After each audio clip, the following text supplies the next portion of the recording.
Rabbi Akiva lived to be 120 years old. The first 40 years of his life, Rabbi Akiva hated ultra-Orthodox people. Wow. He did. He hated the Orthodox. He hated the rabbis. He says, if I can get my hands on a rabbi, I'm going to chew his bones like a donkey. That's what he said. He met his wife. I think it was close to the age of 40. His wife's name is Rachel. We'll probably, hopefully, go see her also today.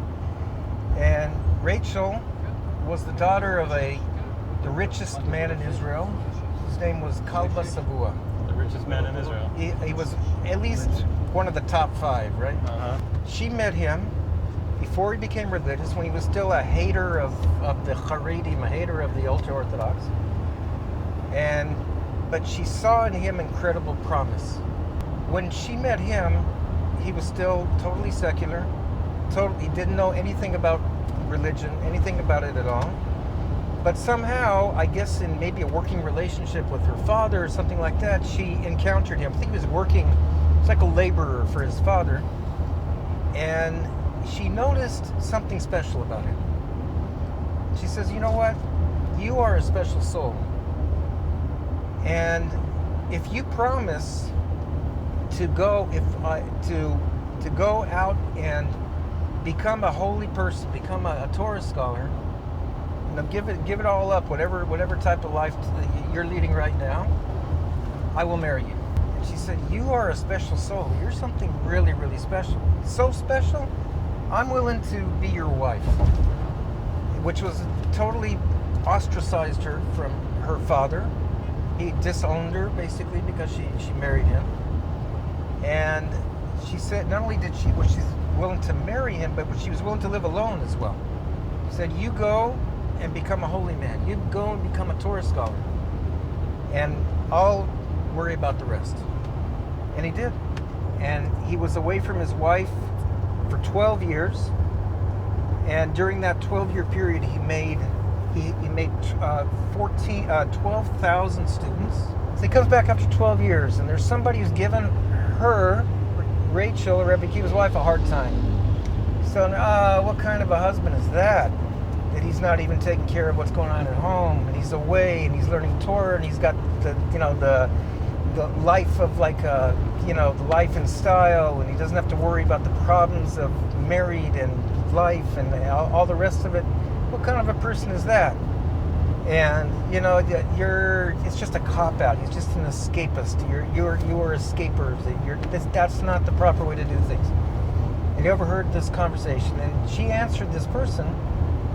She says, you know what? If he were listening right now, if he were at the door listening, or what she was, if he were listening right now to what he was saying, I'd say, my husband, go away for another 12 years. And he heard that, and he did. Wow. And he came back 12 years later, and they made a procession, they made a celebration. Rabbi Akiva arrived in Jerusalem. And he rode into town with 24,000 students. When somebody asked him, how did you do it? How did you become the greatest person in the generation with all these students? And he said, everything that I did or I accomplished, it's only because of her. It's all because of her. And he totally meant that. So that's Rabbi Akiva. That's what we're talking about, Rabbi Akiva. Rabbi Akiva he systematized the entire Talmud, basically. He was more than anybody was responsible for turning an oral teaching into a systematic sort of written, turn it into a systematic written body of work, which is the Mishnah and the entire... So he was a Talmudist or he was a Kabbalist? He was both, but he was mainly a Talmudist. So Rabbi Akiva, this incredible darkness into light person, he went up, and he went up with his 3 colleagues. And in that place that he went up to, he saw what he saw. He got to this level beyond himself, which must have been an incredible level. And he saw and experienced what he experienced, but he came back absolutely clean.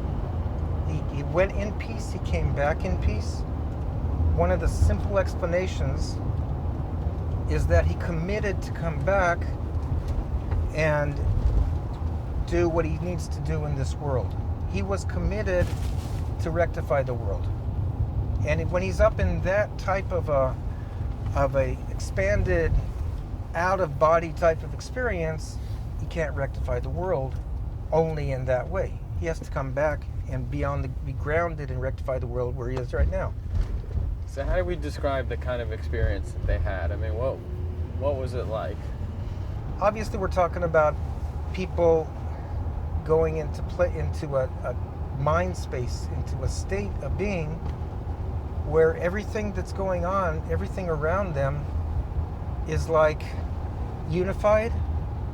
Everything around them is they step into a whole different dimension. They understand, they step above time and space, meaning that what they feel, what they experience that time is not limited to time or space. Every word has eternal ramifications. Every thought has eternal ramifications. They're beyond like this world in a way. They're connected with souls from future worlds, from past worlds. It's a state of being of bliss, of absolute bliss, and that's what you'd have to say.